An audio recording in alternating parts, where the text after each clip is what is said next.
Fireworks should be banned. I'm in the USA and I can't sleep because these fireworks are so loud and so annoying, but besides that, fireworks should be banned because they harm wildlife animals and they ruin the planet by polluting the air. Not valid hot take, not valid hot take alert. Barbecue chicken alert. This guy is wrong.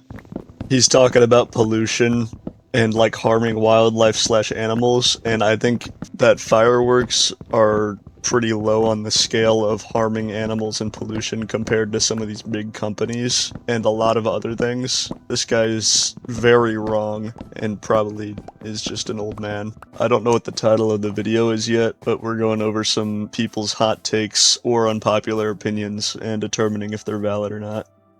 Obese plane passengers should pay more. If your body's entering into the other seat, left or right, touching or pushing other passengers, you should pay for 2 seats, not 1. I already am uncomfortable enough, why should I give you half of my seat as well?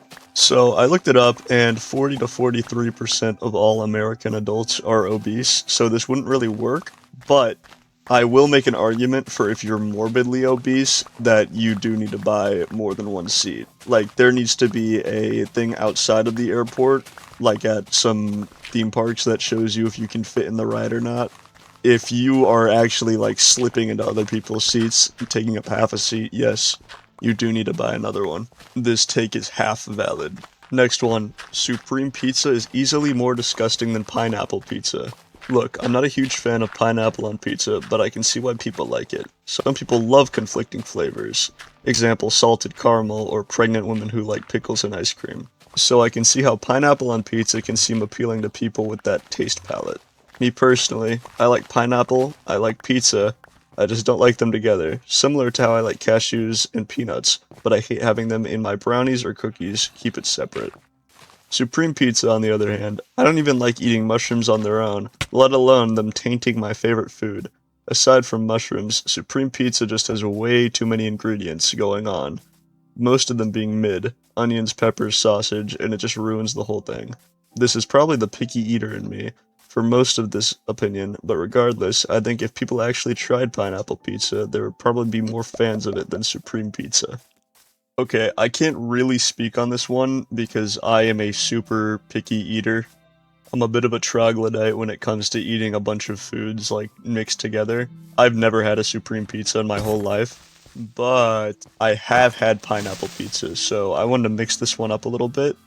I've also had Meat Lovers Pizza. And first of all, Meat Lovers is such a crazy name for a pizza.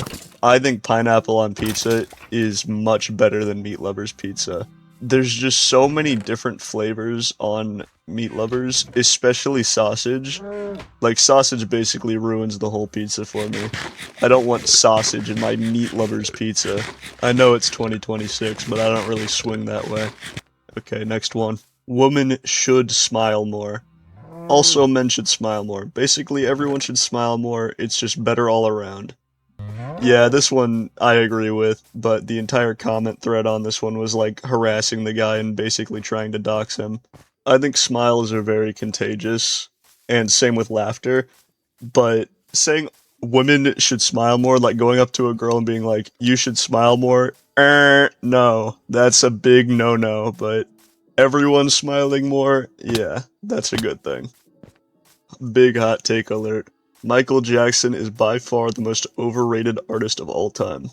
Don't get me wrong, the guy is an incredibly talented singer and dancer, but I feel that most people remember him way more because of his generational impact on pop culture, who objectively hasn't and would never be replicated by anyone in history, rather than his legacy as a musician. And again, don't get me wrong, MJ's got some banger songs, but his catalog isn't close in quality to the ones of the actual greatest musicians to ever do it. None of his records is even close to being perfect, even Thriller has some stinkers on it. That Prince versus MJ debate shouldn't even exist.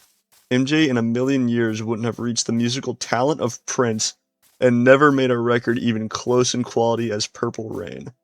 Damn, I don't even think the guy is even in top 50 musicians of all time. Just to mention a couple of artists who gave us way better catalog than MJ. Prince, Led Zeppelin, Talking Heads, The Beatles, Joy Division / New Order, This guy goes on to name another like 20 people. There are many all-time greats that I didn't mention, but you get the point, especially in these days with MJ's movie and all of his music being played everywhere.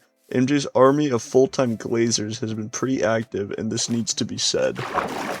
This is not a valid take at all. You could say you don't like Michael Jackson, whatever, but the guy literally points out that he has a generational impact on pop culture, and he'll never be replicated by anyone in history. I feel like that is a good reason to be highly praised. And the people he named are just nowhere near on the level of him. He names Radiohead, Daft Punk, The Strokes. Like, some of these people, these are very good artists, but not Michael Jackson level. Michael Jackson is like top of the top. And maybe I'm a Michael Jackson glazer, but it's crazy his impact and how many people liked him. Okay, people that hate subtitles/captions are poor readers. If you can read easily, you don't mind subtitles/captions. Everyone I know that can read them faster than the dialogue doesn't mind them. I've literally been made fun of for liking them. But then it hit me, it doesn't bother me to have captions on because I'm a fast reader. Sure, I'm used to them as well, but you only really mind them when reading is a chore. Okay, so I'm recording this a few days after I recorded all the other voice notes, but I just had to talk about this. This guy just pisses me off so bad, actually. Like, he's so annoying.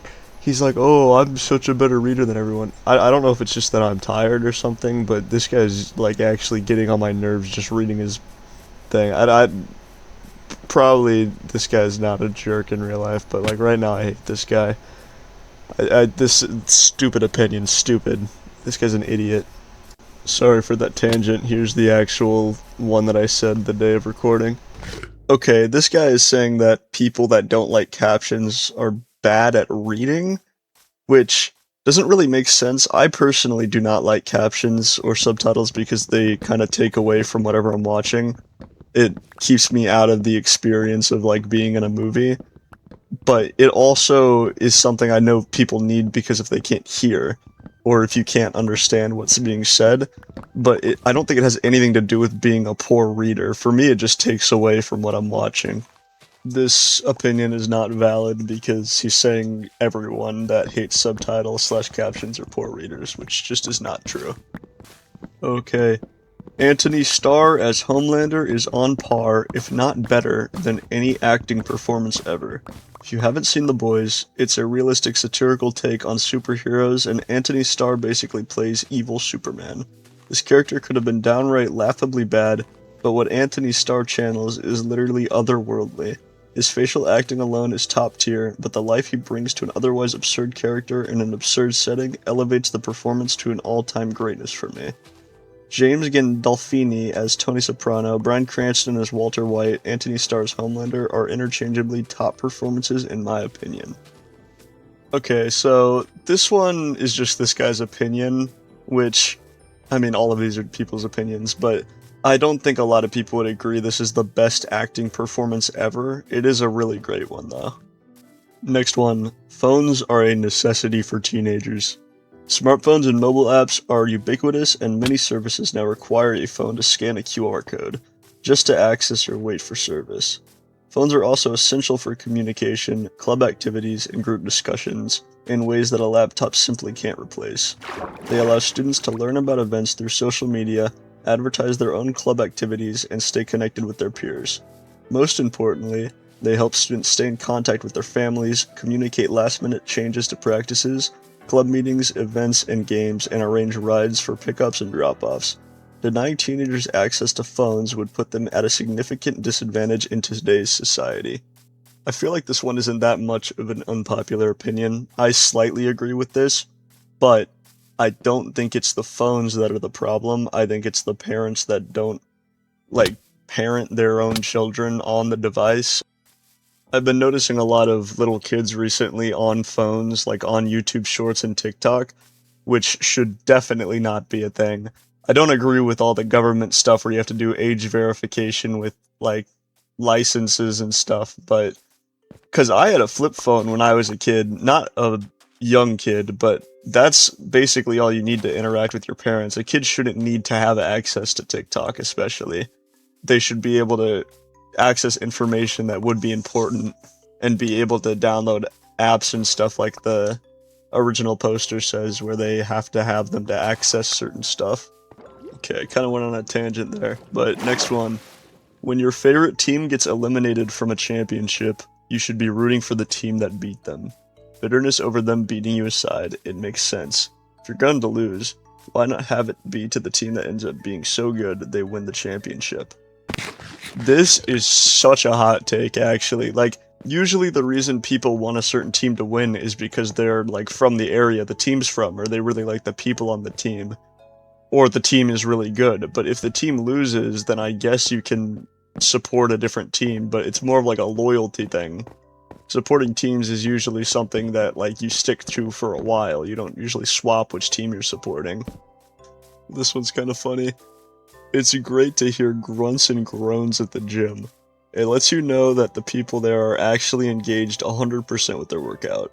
It means it's not just an Instagram location with people doing 10 minutes of walking on a treadmill. Someone squeezing the life out of themselves on a rep also sets a high expectation to put in the work as well.